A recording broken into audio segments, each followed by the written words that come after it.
أعوذ بالله من الشيطان الرجيم بسم الله الرحمن الرحيم وبه نستعين والصلاة والسلام على سيدنا ونبينا محمد وآله الطيبين الطاهرين اللهم صل على محمد وآل محمد.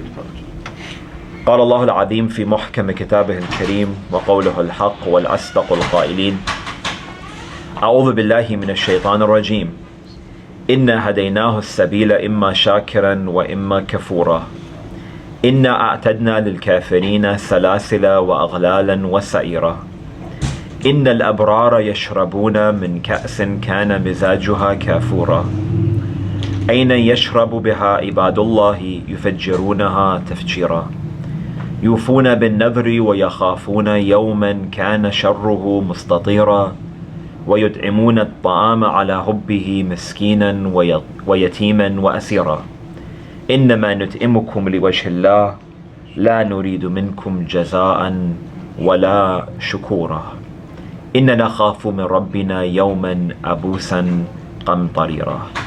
آمنا بالله صدق الله العلي العظيم. Over the last couple of weeks, we began to take a look at chapter 76 of the Holy Quran, Surah al-Insan. And we said last week that Surah al-Insan, like every chapter of the Holy Quran, has primary objectives and goals that are at the depth of any and every given chapter. Meaning that many a times when we recite Quran, we look at the verses of Allah subhanahu wa ta'ala and we see them almost as random, and we don't understand necessarily why God placed this verse here and why God placed that verse there. So all of a sudden in Surah al-Baqarah, it talks about the story of Musa alayhi salam, and immediately it transitions into a completely new topic, and you wonder exactly where is this coming from and where are we going.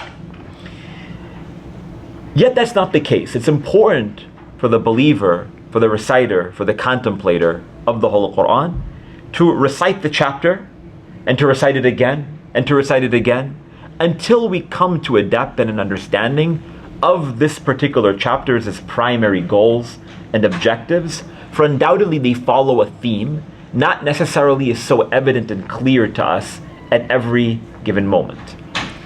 But we are told from many of the mufassirin of the Holy Quran that chapter 76, Surah al-Insan, amongst its many goals or objectives, is to remind us, the believer, of our responsibilities and of our potential and of our ultimate purpose in the eyes of Allah subhanahu wa ta'ala.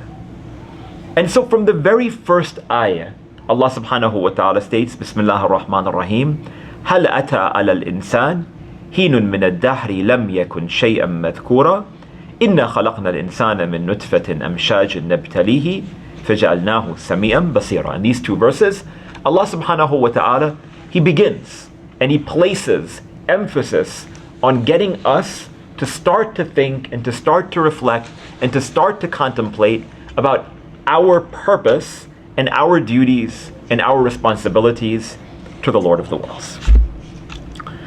And I want to focus on one particular segment from verse number 2 that we didn't necessarily speak to in detail over the last couple of weeks before we get into the verses for today.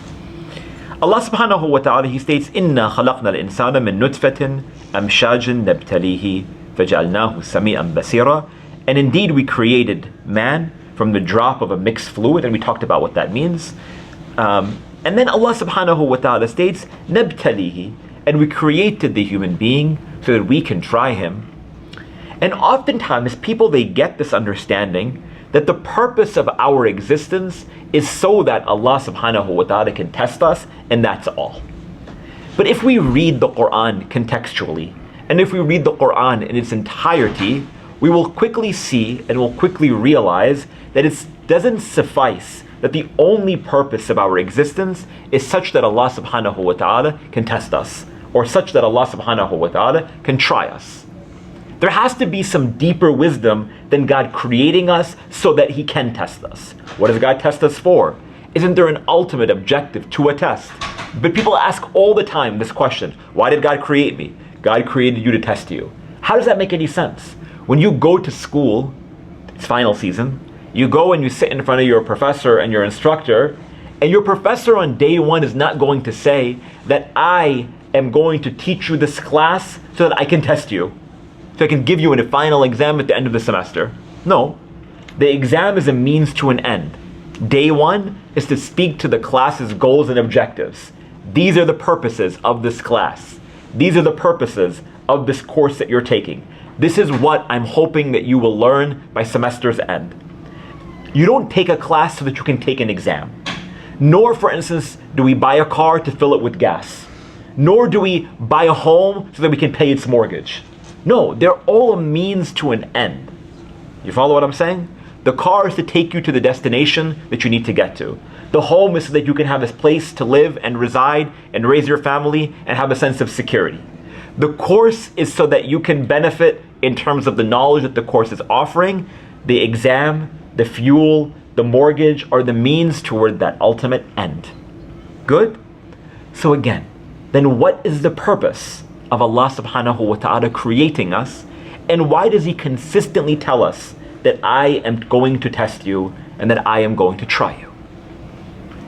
When we go through any examination in life, be it an examination at work, examination in school, an examination with family members, we get tested all the time. We get our patience tested on a day-to-day basis. All of that is to check to see what the capacity of the human being is in that given instance. Make sense? When you take an exam in class, it's an opportunity for the instructor to assess you, to see where you're at in terms of what you have achieved in terms of knowledge in that given subject matter. Allah subhanahu wa ta'ala puts us through tests, and He puts us through these trials. Nabtalihi, that He says in this verse that He will create us and He will put us through tests. And in other verses of the Holy Quran, وَلَنَبْلُوَنَّكُمْ بِشَيْءٍ مِّنَ الْخَوْفِ وَالْجُوعِ وَنَقْصٍ مِّنَ الْأَمْوَالِ وَالْأَنفُسِ وَالثَّمَرَاتِ, that we will try you by fear, we will try you by loss, we will try you by lack of food, we will try you by loss of life, we will try you by all of these things. We'll put you through this test. But at the end of the day, Allah subhanahu wa ta'ala is trying to determine again our capacity. He's trying to determine or hold us to account with regards to what we have learned up until that given moment. And how we respond at every moment of being tested. And we don't know when we're being tested and not, right? We know that we will be tested, but we don't know what is a test for us at any and at every given moment. Allah subhanahu wa ta'ala is judging the barometer of our faith at that given second. So someone says, why, am I going through this difficulty when, I've done everything right and my friend is, making so much money and everything is going right in their life? We often compare ourselves to people in everything, right? We compare ourselves to people in everything, which is a problem. We don't know if that individual who's receiving bounty after bounty, blessing after blessing, paycheck after paycheck, and in financial success or whatever it might actually be tested or tried via their financial success. While the one who is not attaining that financial success could actually be the one who is receiving a gift from Allah subhanahu wa ta'ala, because we don't know how we would react if we had that financial success. You follow what I'm saying? We don't know. We don't know. And so we submit. So when we go back to this fundamental and foundational question of what is it that Allah subhanahu wa ta'ala is testing us for, or what is the ultimate objective or goal of the test or examination, we can unanimously say, as we can deduce via ayat of the Holy Quran, as well as traditions of the Prophet and of Ahlul Bayt, peace and blessings be upon them, that Allah subhanahu wa ta'ala, He puts us through various tests and through various tribulations and through a whole host of trials, some which we know and some which we don't know, some which are apparent and some which are hidden, for the one objective and goal to determine whether or not we truly have increased in our knowledge or of our ma'rifah of Allah subhanahu wa ta'ala. Everything in our religious tradition comes back to this particular point. Do we know God or do we not know God? And every day, every moment, every second, every year should be one step that we take in unveiling our knowledge of Allah subhanahu wa ta'ala, such that we're able to take our relationship with Him a bit deeper. Awwaluddin ma'rifatullah. In the words of Ali alayhi salam, the first step of religion is knowing God. And truly the last step of religion is knowing God. Everything in our religion is about coming back toward this fundamental understanding of who Allah subhanahu wa ta'ala is. And it does not suffice that, for instance, you memorize God's 99 names, or you memorize some ayat of the whole Quran. I'm not saying these things are bad, they're good and they're noble and they have reward to them, whatever. That's fantastic. It does not suffice that we memorize information, but that we apply that which we know about Allah subhanahu wa ta'ala internally, and then we practice our faith and we live our religion, our Islam, so to say, in a way that continues to cultivate that understanding that we have of Allah subhanahu wa ta'ala, and see how it manifests in terms of our relationships with Him, in terms of our prayers and ritualistic acts of worship, as well as with everyone else. And you see this, for instance, in the life and the legacy of the Prophet and his family, peace and blessings be upon them. Who knows God better than the Messenger of God, Muhammad sallallahu alaihi wasallam? No one. No one. No one knows. No one has been exposed to the light of Allah subhanahu wa ta'ala in the same way that the Prophet sallallahu alaihi wasallam has. Yet, we would see that the Messenger of God, alayhi salatu wasalam, he would be the first one up at night in prayers and in worship and obedience, and he would be the first one out in the day doing whatever he can for community. Because all of that stems from his knowledge of Allah subhanahu wa ta'ala. You see this in the life and the legacy of Ali and Fatima and Hassan and Hussein and every single one of them. God is consistently at the focal point of their existence. And so it's important for us to always go back to that and understand that God did not create us to test us as the end all be all, ultimate objective of our existence. No, we're not created for examination. Examinations are means to an end. The end is to increase our knowledge of Allah subhanahu wa ta'ala. And to add to this point before we continue to get into some of these verses as well, is that once we increase that knowledge or that ma'rifah of Allah subhanahu wa ta'ala, things become very clear for us in terms of how we are to approach the Quran, for instance. Just in the last couple of days, I had a few people meet with me and email correspondence regarding how they should approach the reading or the study of the Quran more broadly. And what happens for many people is that we get fixated on one or two, or three, or a segment of verses of the Quran that might be a bit confusing, and we try to understand and we try to deduce and we try to take out some benefit from them, which is good and which is great and is wonderful, but oftentimes to the neglect of the rest of the Quran in its entirety.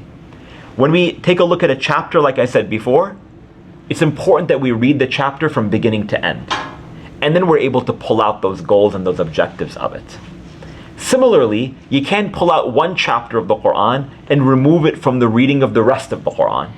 Meaning that the whole Quran, it commentates on itself numerous times throughout its book.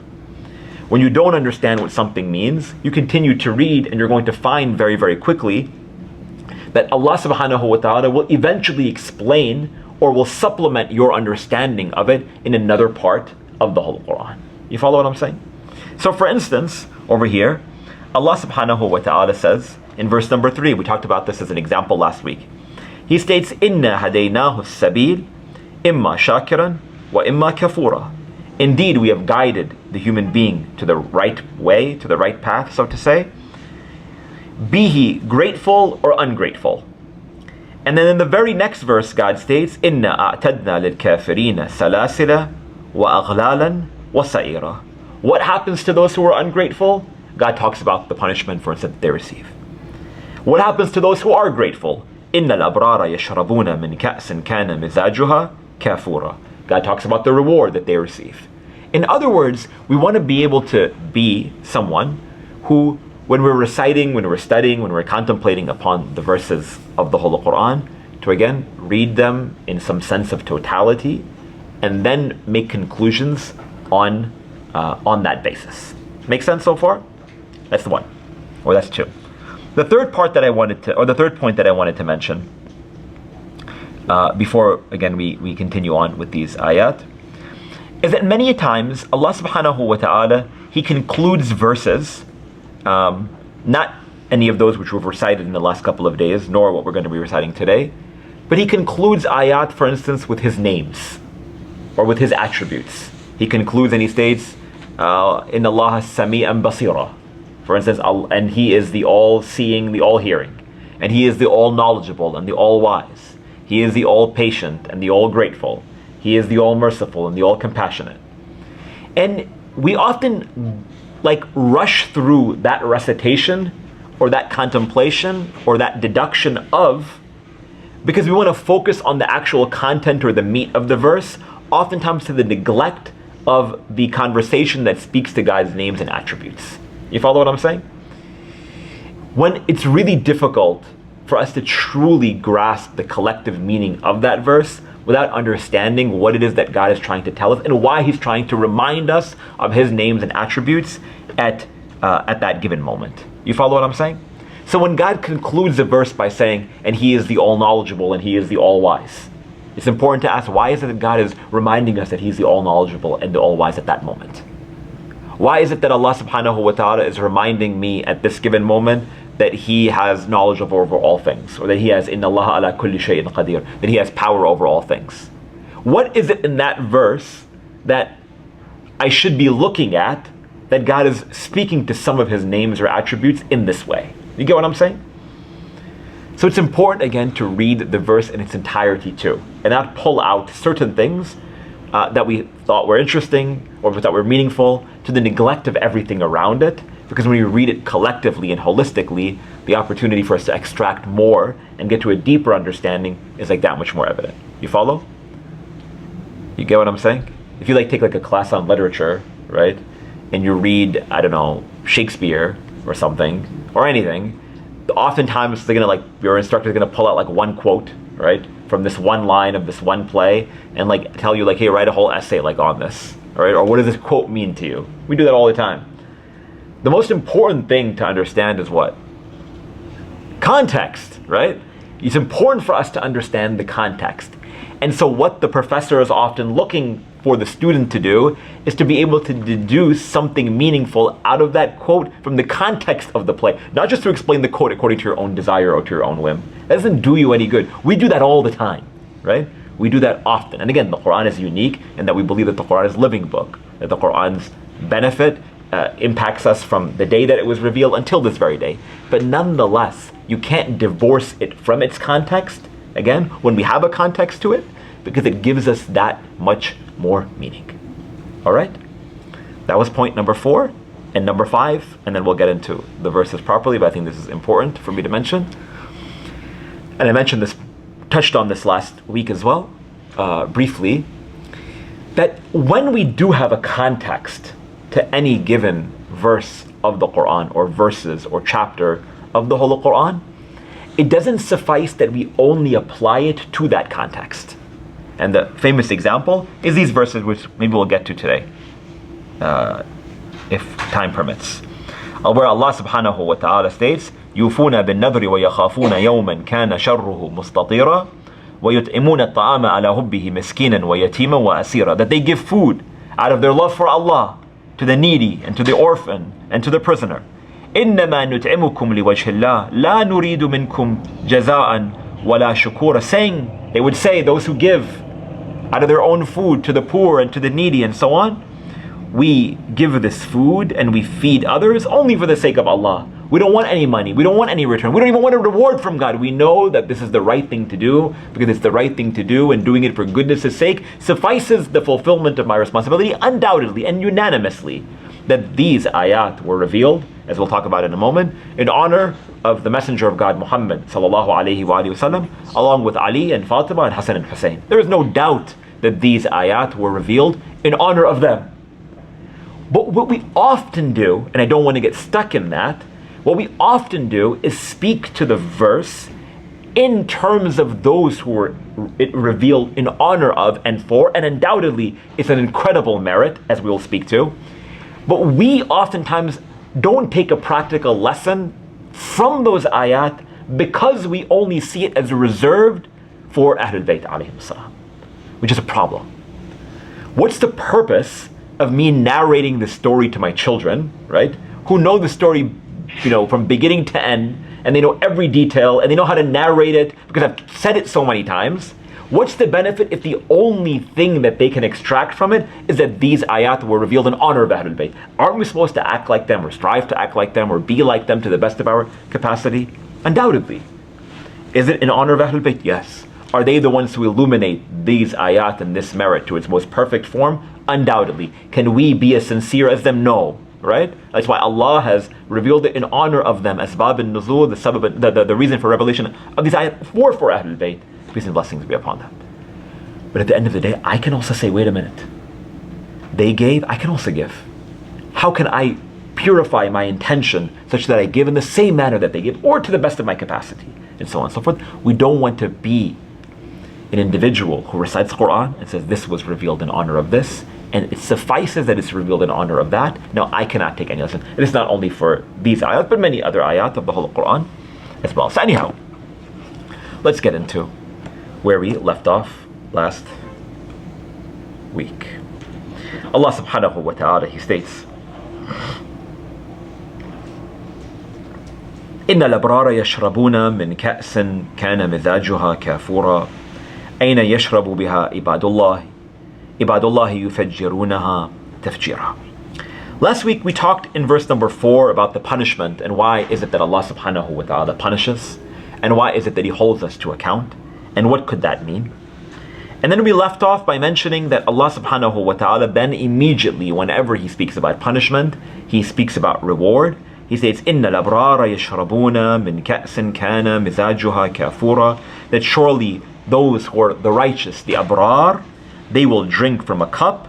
And we mentioned that this cup and this drink that they will drink is symbolic of that which is cool and pleasant, and it was language that was utilized amongst the Arabians in the 6th century when these ayat were revealed, that whenever they wanted to speak about a drink that was cool and that would absolve themselves of their thirst, they would state, min ka'sin kana mizajuha kafura.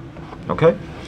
What is the abrar, or who are the abrar, as Allah subhanahu wa ta'ala mentions? It's translated in this translation that I have in front of me as pious.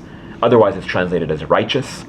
Someone who does bir, or is from amongst the abrar, according to commentators of the Holy Quran and of language, they state that someone who does good without hoping for any return. When we do something for someone else without the desire for any return on the way back. That's really, really hard. Whenever I do a favor for someone, I'm immediately expecting that someone is going to return back that favor, or at least I've created, right, the opportunity for me to call back that favor when I need it. Make sense? We do that a lot. I do this for you, but one day I'll get it back from you, One day, you'll pay me back for it. Or that we have a sense of power or authority over the person that we did that favor for. Allah subhanahu wa ta'ala does not say that those who do good, they get to drink out of this drink, meaning that they get satiated in paradise. But rather, that is reserved for the abrar, those who did not want anything in return.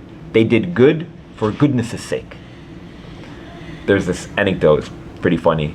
It says that one day there was this butcher, and he was in his butchery shop, and he was like cutting chicken and whatever, and as he is about to like cut this chicken, somebody comes from the street and opens the door and says, "Hey butcher, be careful you don't cut off your thumb."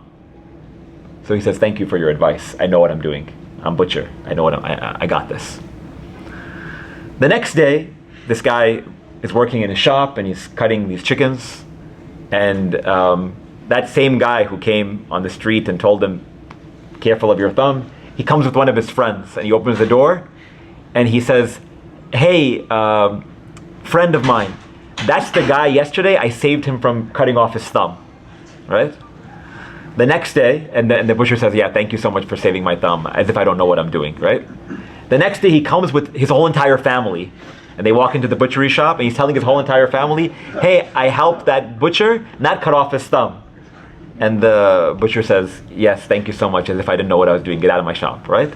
The next day he comes with this entire tribe, right? And they walk into the store, and the guy says, look, that's the guy, I saved him from cutting off his thumb. The butcher got so upset, he cut off his finger, and he threw it to him. He says, take the thumb, you didn't help me do anything, right? In other words, right, it's not a real story, but what's like the lesson that we can extract from it is that many a times when you do something for somebody, we love to throw it in their faces all the time, right? And sometimes it wasn't even that meaningful, right? It was not even that meaningful. And it's worse for the one to be on the recipient end of the one who actually received the favor, if we're going to be a people who is always reminding them that we did something good for them. You follow what I'm saying? The abrar, innal abrara yashrabuna min ka'sin kana mizajuha kafura. Those who are of this highest, most righteous, most pious state, they are the believers who they don't do anything except for the purpose of seeking closeness and proximity and the pleasure of Allah subhanahu wa ta'ala.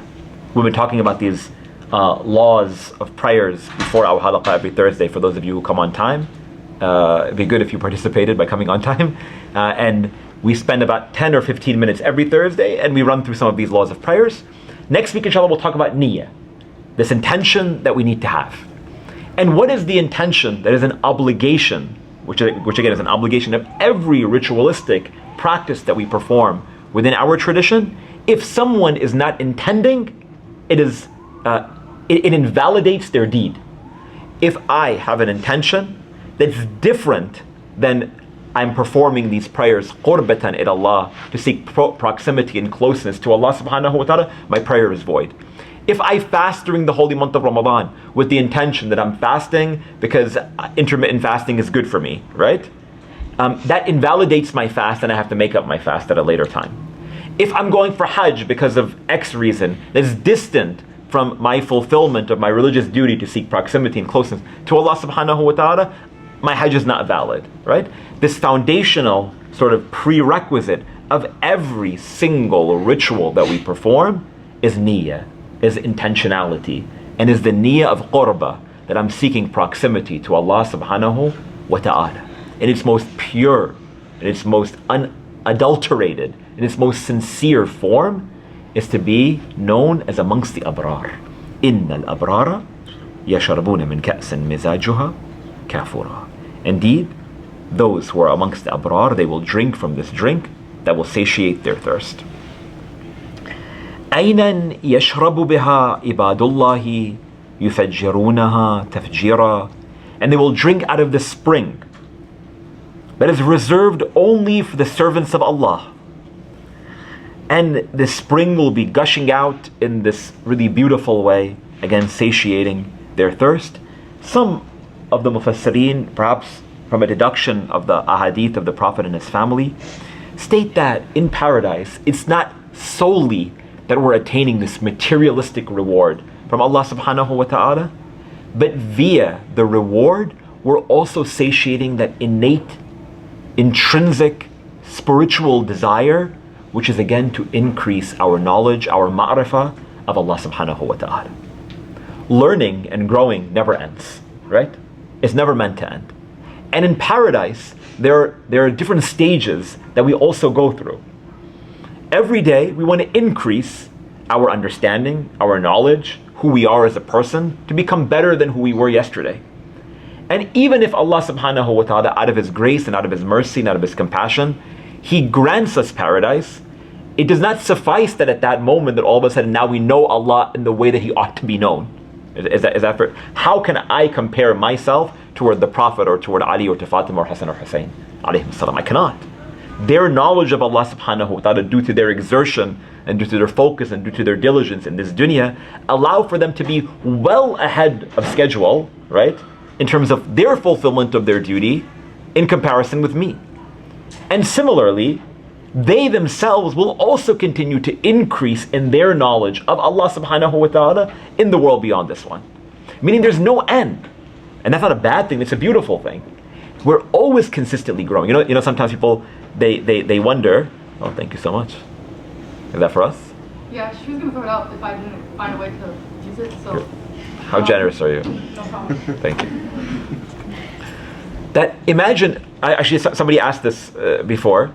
They said, what happens when I go to paradise and I have this food and I have this drink and I have this home and I have, this trees and these gardens and like all these awesome things. I'm going to get bored of them, Like, eventually I'm going to get bored. I want something new, Over here, first of all, like our simplistic mind, right? Where Allah subhanahu wa ta'ala says like, you will have the capacity to whatever you wish it becomes true. Whatever you desire to eat, you will eat. Whatever you desire to drink, you will drink. Wherever you desire to live, you will live. However you want to decorate your home, it will get decorated that way, right? Our simplistic mind is, I'm going to get bored in paradise, right? Like that's the way that we think. That is the way that we think. Anyhow, over here, you want to understand that there's no such thing as boredom in that world beyond this one, because the believer who has attained paradise, they're not concerned with the materialistic pleasure even in that world. They get it and they receive it. And that's wonderful, and we deserve it. We deserve a lot of nice things in this dunya too. It's all good. But at the end of the day, that which will bring us satisfaction is consistently increasing that knowledge and that ma'rifah of Allah subhanahu wa ta'ala. That fulfillment of heart that we get during the month of Ramadan, due to our prayers and due to our worship and due to our focus during the course of those days, they fill this heart in a way that even though we're hungry and even though that we're tired and even though that we're thirsty and whatever it might be, we feel different. And that feeling we wanted to continue on after the month of Ramadan. And we know it doesn't, and it's really, really hard. But we want to go back to that, but we also want to eat and we want to drink, right? And we also want to have coffee. And we also don't want to be fulfilled our schedules with all of these other communal obligations or familial obligations or whatever it might be, right? So over here, Allah subhanahu wa ta'ala is saying, that innate desire that you have to be guided, that innate desire that you have to be fulfilled, that innate desire that you have to feel satiated, not physically, but spiritually, you'll get the physical. All of it. Every one of it. And you won't desire anything else. In this world, the reason why we fall distant from our spiritual connection with Allah subhanahu wa ta'ala is what? Is dunya, right? After the month of Ramadan, we fall off. Why? Because now we're so reconnected with all of the physical. And we're thinking about work, and we're thinking about money, we're thinking about finance, and we're thinking about relationships, and we're thinking about everything else. Now imagine if all of those distractions were fulfilled. You wanted to drive a new car, you got a new car. You wanted to live in a fancier home, you live in a fancier home. You wanted to be able to afford this really expensive steak, well, the steak came in front of you, right? You don't have any of those distractions anymore. So what else is there in life? Now you can put all of your effort and your attention toward that which Allah subhanahu wa ta'ala is immediately calling you toward, which is to increase your knowledge and understanding of Him.